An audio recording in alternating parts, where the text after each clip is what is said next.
रजनी का जन्मदिन है।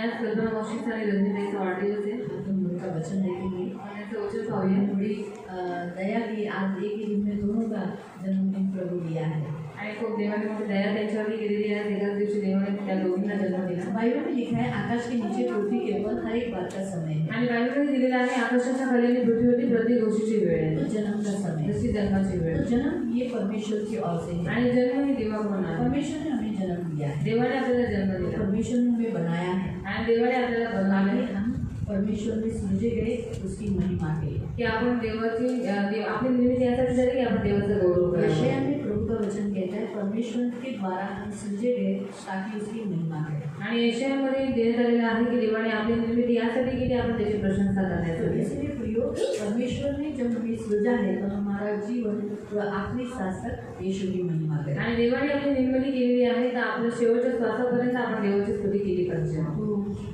लेकिन फिर भी हर साल प्रभु हमारे लिए योजना बनाता है। पण प्रत्येक वर्षी देव आपल्यासाठी काही ना काहीतरी योजना बाइबल बनवतो। में लिखा है परमेश्वर कहता है हे इस्राएल सुन मेरी तेरे लिए योजनाएं हैं हानि की नहीं संपन्नता की कुशलता की है। आणि हे इस्रायला ऐक मी जी तुझ्यासाठी योजना बनवली ती हानीची नाही पण तुझ्या उज्ज्वल भविष्यासाठी आणि तुझ्या चांगल्यासाठी आहे। कल एक स्त्री मेरे पास आके बोली कि परमेश्वर की जो योजना एक बार आपने हमारे जीवन में मतलब उसने अपना बर्थडे बनाया था और उसके बर्थडे में ऐसा वचन आया था कि अब्राहम की सारी आशीष तुझे मिले। बोले उस दिन से हमारे घर में सचमुच अब्राहम की जैसे जैसे आपने बोला था उसके गाय गधे तो बोले लोगों ने मुझे बोला आए तुला वचन आलं गाड कुंड एक उस समय वो पढ़ा गया था बोले तुला ऐसा वचन आलं तो बोले उस दिन उस साल में मुझे 3 गाड़ियाँ मिली।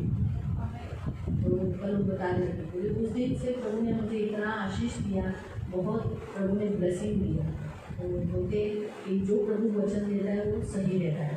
तो मुझे तो नहीं मालूम था कि उसके लोग जो आए थे उन्होंने उसका मजाक उड़ाया था लेकिन उसने ग्रहण किया था। वो बोली कि मुझे वचन पर विश्वास है इसलिए मैंने तो मतलब कहने का उद्देश्य परमेश्वर जरूर कुछ प्लानिंग करता है योजना बनाता है आणि नक्की काही ना काहीतरी योजना लेकिन ये योजना हमारे लाभ के लिए आणि ही योजना आपल्या लाभासाठी आहे। तो मनुष्य जितनी योजना बनाए माणसं जेवढी योजना बनवते पुरुष कितना योजना बनाए पुरुषाने किती योजना बनवली लेकिन तरी सुद्धा परमेश्वर की योजना सक्सेस। आणि देवाचीच योजना पूर्ण होते। तो आज कल्पनाताई के लिए और रजनी के लिए प्रभु का वचन कहता है यशायाह 62 यशायाह 62 उसका 105 1 से 5।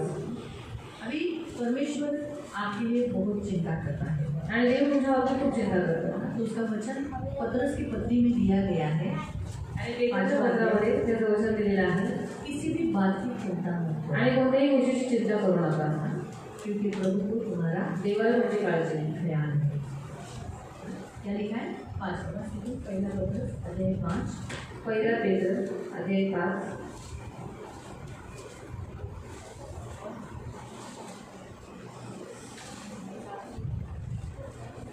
5 से 7 पासून त्याच्यावर तुम्ही आपली सर्व चिंता टाका कारण तो तुमची काळजी घेतो। हाँ उस पर अपनी समस्त चिंता डालो।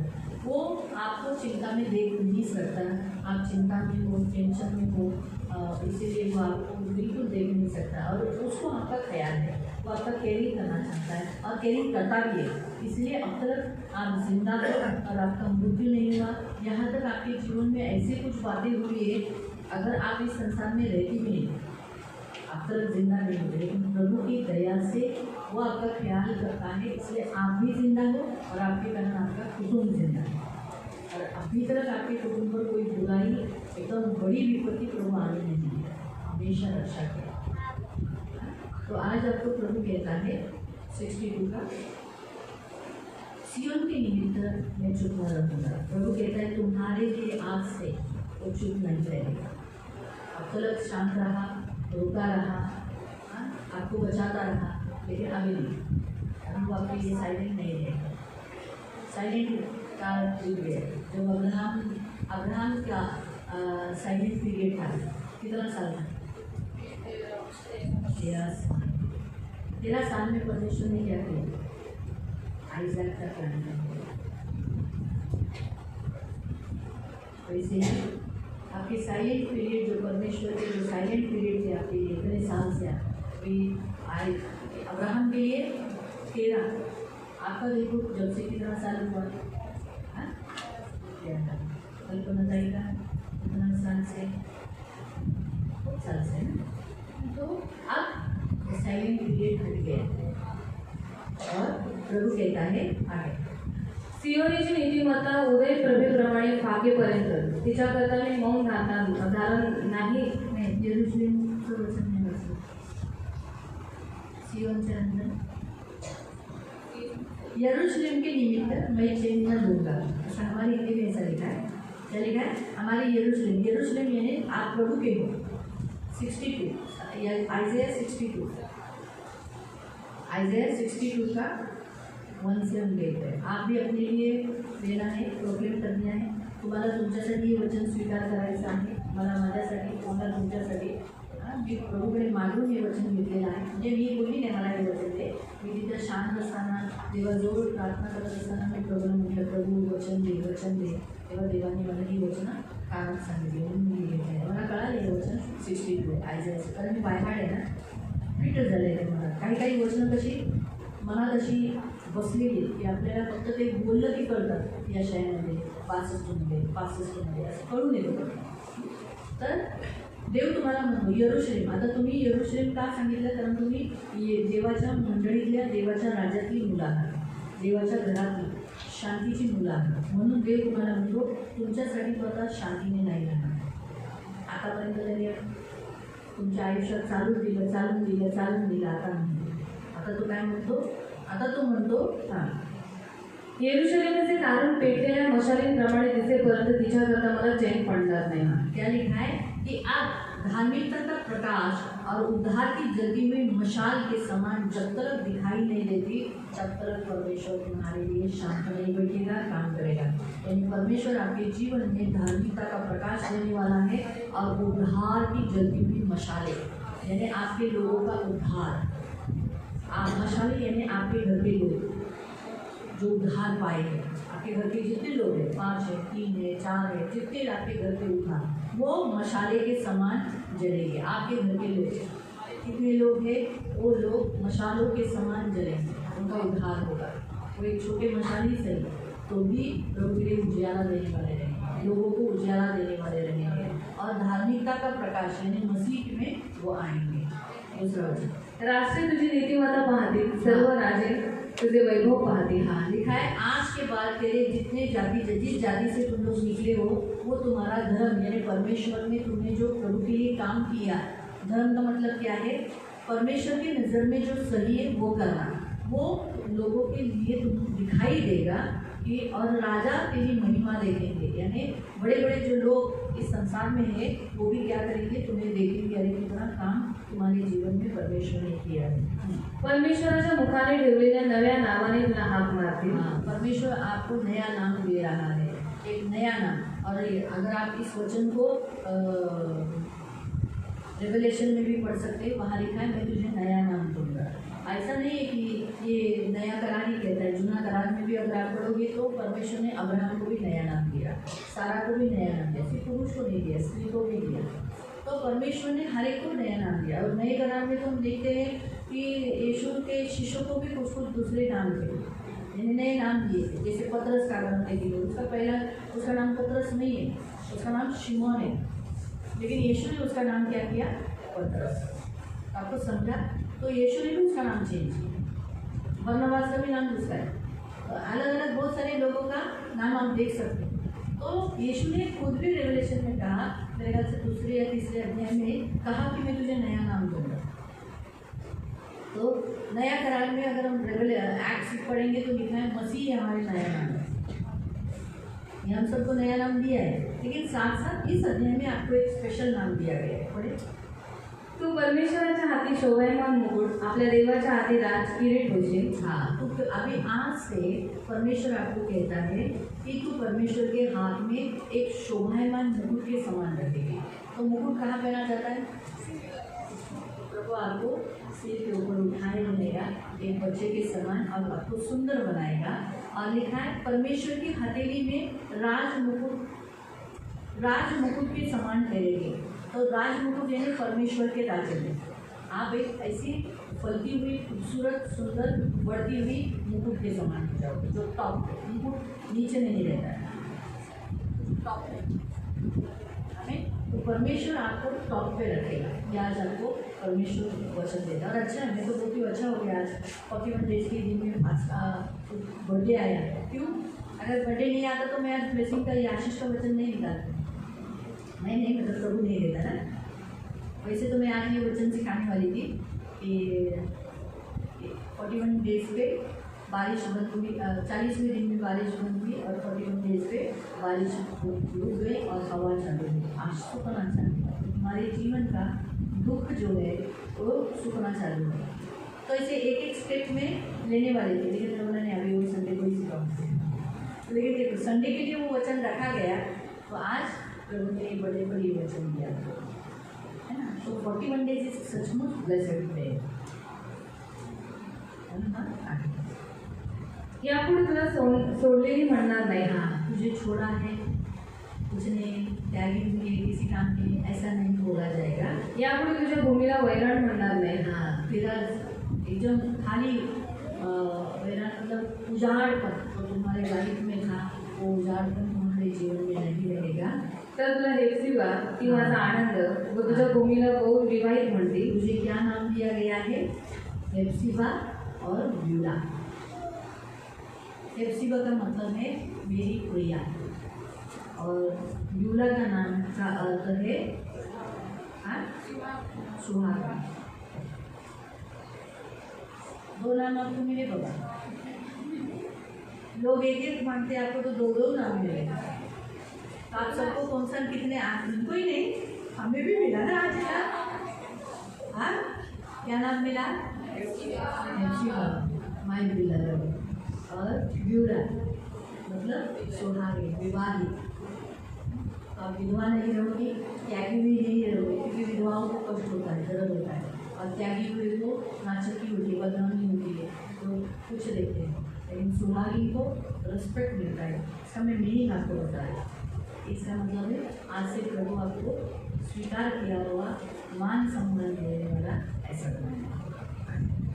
कारण तू परमेश्वराला आनंद देणारी आहेस। हाँ, तो परमेश्वर तुझसे खुश है, परमेश्वर को आप आनंदित किए हैं, इसीलिए तुझी भूमी सदवा होईल। तर तेरी भूमि सुहागिन होगी, मतलब तेरे घर, तेरा लाइफ हमेशा विधवा नहीं है। तेरा तुम्हारे जीवन में तुम्हारा लाइफ जो है, भूमि यानी जमीन यानी तुम्हारा लाइफ को दर्शाता है, आपका घर को दर्शाता है। विधवापन नहीं रहेगा, हमेशा सुहागन का, यानी जो चीज़ एक सुहागन को मिलती है पति से, वो सब मिलेगा, उसका मीनिंग होगा। फिर कारण तरुण जसा कुमारीशी विवाह करतो तशी तुझी मुले तुझ्याशी विवाह करतील। हाँ, जवान जैसे एक जवान पुरुष कुमारी से जैसे विवाह करता है, वैसे तेरे पुत्र तेरे से विवाह करेंगे। इसका मतलब तुझे संभालेंगे। विवाह करेंगे तो आप जैसे संसार में शादी बोलते हैं ना, वैसे विवाह करना मतलब जिंदगी भर उसे संभालना। क्योंकि करार क्या देते हैं? तुझे कभी नहीं छोड़ूंगा। जब आप देखो, जब भी शादी होती है तो शादी में एक दूसरे से करार करते हैं, मैं तुझे कभी नहीं छोड़ूंगा। That is the meaning of marriage. Christian marriage is rational, और इसीलिए उनको मैं खास मैरिज की काउंसलिंग के पहले क्यों बुलवाती हूँ, ताकि उनको जो लेना है उसका मीनिंग उनको समझाते हो। उधर जाके क्या शादी के लिए हाँ मित्र करना नहीं, हाँ मित्र, और लोग कैसे पास्टर को देख के बोलते हैं मी तुला सोडणार नाही, मी तुला, आता पास्टरला काय सोडायचं आहे? तर काय त्याला पास्टरांची करायचं आहे, म्हणजे तिच्याशी बोलायचं आहे ना, मग तिच्याकडे बघून बोललं पाहिजे ना। मग कसं आज समजा आता मी पुरुष आहे, मी बाई आहे, आणि आम्ही बोलतोय, मी तिला बोलते मी तुझ्याशिवाय दुसरी मुलगी बघणार नाही, माझ्या आयुष्यात दुसरी येणार नाही, मी असं डोळ्यात आले तर ती मला उद्या बोलू शकते। लग्नाच्या दिवशी करार केलेला ना, मग कशी काय ह्या बाईबरोबर तुम्ही मला ना, तो ती म्हणेल, मी तुला नाही बघून बोललो, मी तो पास्टरला बोलले। अक्सर लोग ऐसे पास्टर के सामने मुंह करके बोल देते हैं हाँ तुझ्याशिवाय की दूसरी मुलगी बघणार नहीं, वो क्या फायदा होता है? इसीलिए मैं प्रभु ने मुझे बोला था, याद रखना जब भी तुम मैरिज लगाएंगे उसको बोलना, उसको देख के बोल। क्यों? क्योंकि वो याद रहेगा। क्योंकि हम जब ऐसा करके देख के बोलते हैं ना, याद नहीं रहता, लेकिन जब हम सामने बोलते हैं, आप देखो जब आप प्रीचिंग के समय पर मुझे देखते हो तो आपको फिट रहता है, लेकिन जब आप इधर उधर जाते हो बात उड़ जाती है। याद नहीं रहती, सुनने में नहीं आता, इसलिए आँख बड़ा इम्पोर्टेंट रहता है। ठीक है, आँख कान से कनेक्टेड है, मालूम है? तो इसलिए उसका मतलब ये है की तेरे बच्चे तुझे कभी नहीं छोडेंगे, तुमची मुलं तुम्हाला सोडून जाणार नाही, लक्षात ठेवा। तुमचे आता जेवढे जण इथे बसलेले आहेत, तुमची मुलं तुम्हाला कधी सोडून नाही जाणार। आम्ही बोला सगळ्यांनी प्रियांनो, सर्वांनी मोठं दुःख आहे माहिती, जेव्हा आपली मुलं आपल्याला सोडून जातात, बापरे भयंकर त्रास आहे, बघवत नाही। आपण त्यांना लहानाचं मोठं करायचं, जीवाचं रान करायचं, कष्ट करायचं, आणि आपली मुलं मोठी झाल्यावर बाय बाय, नवरा आल्यावर बाय बाय, मुलगी पण सोडून जाते, मुलगा पण सोडून जातात, ते सोडून जाणार तुमच्या बरोबर। नवरा जसा नवरी पाहून हर्षतो तसा तुझा देव तुला पाहून हर्षेल। आज से प्रभु आपको कहता है, जैसा दूल्हा दुल्हन को देखकर कितना खुश होता है, वैसा प्रभु आपको देखकर खुश होता है, आनंदित होता है, हर्षित होता है। नहीं, आज आप दूसरा वचन पढ़ेंगे, तो आपको मालूम पड़ गया ना, दूसरा भजन संगीता 16 8 से 11 शाम सोबर संहिता 16 अध्याय 16 अभी हम तय करेंगे, फिर हम बात करेंगे। भजन संहिता 16 सोबर संहिता 16 8 से 8। मी आपल्या पुढे परमेश्वराला नित्य ठेवले आहे। परमेश्वर दावीद यहाँ कहता है कि मैंने परमेश्वर को अपने सामने रख लिया है, तो माझ्या उजवीकडे आहे म्हणून मी ढळणार नाही। परमेश्वर आपकी दाहिनी ओर है, इसलिए आप कभी डगमगाओगे नहीं, आप हिल नहीं जाओगे, नाश नहीं होगे। म्हणून माझे हृदय आनंदित झाले आहे। परमेश्वर आपका हृदय आनंदित आपसे करेगा, और माझा आत्मा उल्लास हो, आपका आत्मा मगन रहेगा। माझा देहही सुरक्षित झालो। यहाँ एक ऐसी वस्तु है, शरीर प्राण आत्मा, ये तीनों एक ही वचन में है, 9वें वचन में। फिर से 9वां वचन, म्हणून माझे हृदय आनंदित झाले, मेरा हृदय आनंदित हुआ, यानी आपका प्राण, माझा आत्मा उल्लास हो, आपका आत्मा आनंदित होगा, माझा देहही सुरक्षित झालो। शरीर तीसरा पॉइंट, वो भी क्या होगा, सुख से रहेगा, यानी आपका शरीर चैन रहेगा, आपका शरीर अस्वस्थ नहीं रहेगा, बीमारी से, तकलीफों से, पीड़ाओं से। आज के बाद आपका शरीर जाएगा नहीं। और आगे भी लिखा है 10वां वचन स्पेशल, कारण तू माझा जीव अधोलोकात राहू देणार नाही। प्रेज गॉड, आगे आप लोग अधोलोक नहीं जाओगे, नरक नहीं जाओगे, और आपकी बॉडी यहाँ लिखा है सड़ने नहीं देगा। हमें आगे तू आपल्या भक्तास पोचण्याचा अनुभव येऊ देणार नाही। आगे जीवनाचा मार्ग तुम्हाला दाखवशील, तुझ्या सानिध्यात पूर्ण आनंद आहे, तुझ्या उजव्या हातात सौख्य सदोदित आहे। तो इसलिए आपको हमेशा प्रभु का दाहिने हाथ से सुख मिलेगा। जब जब आप उसके चरणों में आओगे, आपको आनंदित होगा। हमें वेदों वचनों के लिए प्रकट प्रार्थना कल्पना तैयार।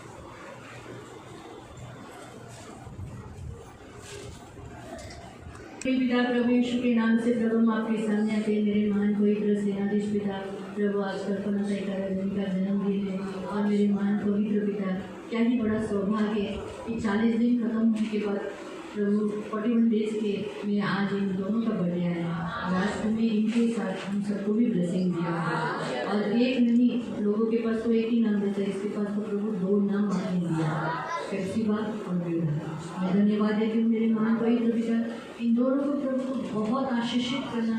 आज तेरे बच्चों के बीच में उपवास के दिनों में प्रभु, तेरे सानिध्य में जहाँ आनंद की भरपूरी है, उसमें आज वो अपना जन्मदिन मना रहे हैं। इन दोनों को बहुत आशीषित करना, और प्रभु इन पर मैं आपका सर्व सामर्थ्य लगू पिता पुत्र पवित्र आत्मा के नाम से लगाती, और प्रभु हमेशा प्रभु ये सुहागिन रहे, और प्रभु पवित्र पिता इनकी भूमि में सदा सुख रहेगा।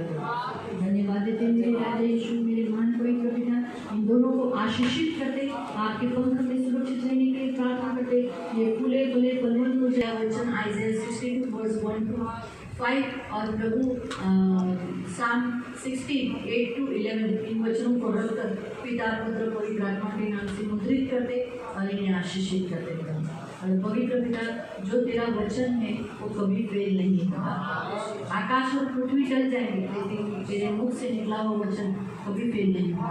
तो पूरा करके तेरे पास है। ये तेरी प्लानिंग है, ये तेरी योजनाएं, उन्हें पतरस का वचन मैंने दिया कि किसी भी बात से चिंता मत करो, क्योंकि प्रभु तो तुम्हारा ख्याल है।